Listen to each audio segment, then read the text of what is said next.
युधिष्ठिर ने पूछा, हे जनार्दन, मोक्ष कृष्ण एकादशी का क्या नाम है? उस दिन कौन से देवता का पूजन किया जाता है और उसकी क्या विधि है? कृपया मुझे बताइए। भक्त वत्सल्य भगवान श्री कृष्ण कहने लगे कि हे धर्मराज, मैं तुम्हारे स्नेह के कारण तुमसे कहता हूँ कि एकादशी व्रत के अतिरिक्त मैं अधिक से अधिक दक्षिणा पाने वाले यज्ञ से भी प्रसन्न नहीं होता हूँ। अतः इसे अत्यंत भक्ति और श्रद्धा से युक्त होकर करें।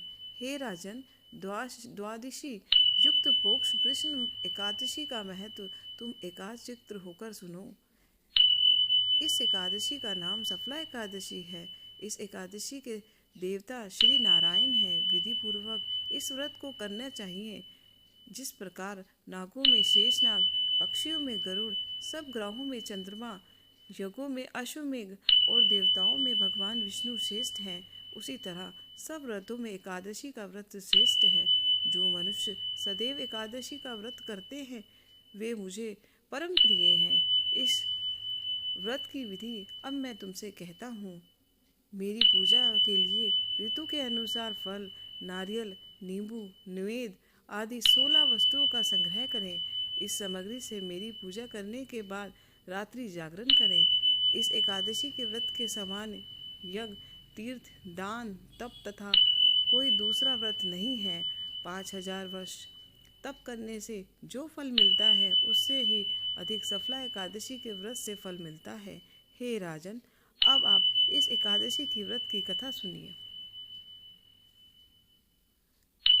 चंपावती नगरी में एक महिषमान नाम का राजा राज्य करता था। उसके 4 पुत्र थे।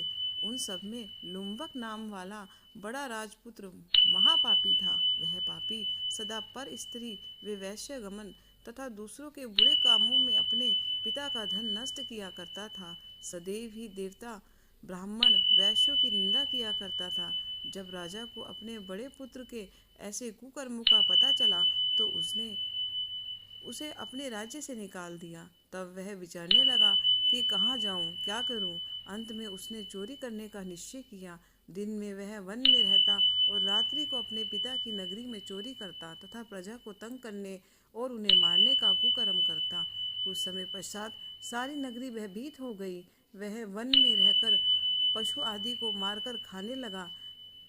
नागरिक और राज्यों के कर्मचारी उसे पकड़ के लाते, किंतु राजा के भय से उसे छोड़ देते।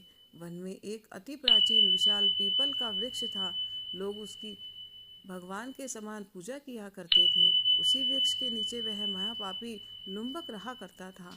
इस वन को लोग देवता की क्रीड़ा स्थली मानते थे। कुछ समय पश्चात प्रोक्ष कृष्ण पक्ष की 10वीं के दिन वह वस्त्रहीन होने के कारण शीत के चलते सारी रात्रि सो नहीं सका। उसके हाथ पैर अकड़ गए। सूर्योदय होते होते वह मूर्छित हो गया। दूसरे दिन एकादशी के मध्याह्न के समय सूर्य की गर्मी पाकर उसकी मूर्छा दूर हुई। गिरता पड़ता वह भोजन की तलाश में पशुओं को मारने में वह समर्थ नहीं था। अतः पेड़ों के नीचे गिरे हुए कहने लगा, हे भगवान, आपके ही अर्पण है ये फल, आप ही तृप्त हो जाइए। उस रात्रि को दुख के कारण रात्रि को नींद भी नहीं आई। उसने इस उपवास और जागरण से भगवान अत्यंत प्रसन्न हो गए और उसके सारे पाप नष्ट हो गए। दूसरे दिन प्रातः एक अति सुंदर घोड़ा अनेक सुंदर वस्तुओं से सजा हुआ उसके सामने आ खड़ा हो गया। उसी समय आकाशवाणी हुई कि हे राजन, राजपुत्र, श्री नारायण की कृपा से तेरे पाप नष्ट हो गए। अब तू अपने पिता के पास जाकर राज्य प्राप्त कर। ऐसी वाणी सुनकर वह अत्यंत प्रसन्न हुआ और दिव्य वस्त्र धारण कर भगवान आपकी जय हो कहकर अपने पिता के पास गया। उसके पिता ने प्रसन्न होकर उसे समस्त राज्य का भार सौंप दिया और वन का रास्ता लिया।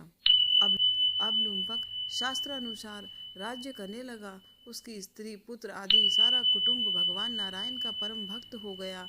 वृद्ध होने पर वह भी अपने पुत्र को राज्य का भार सौंप कर वन में तपस्या करने चला गया। अंत के समय में वैकुंठ को प्राप्त हुआ।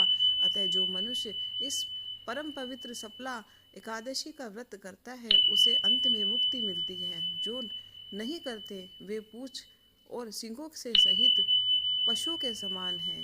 इस सफला एकादशी के महामत्यम को पढ़ने से अथवा श्रवण करने से मनुष्य को अश्वमेध यज्ञ का फल मिलता है। ओम नमो नारायण।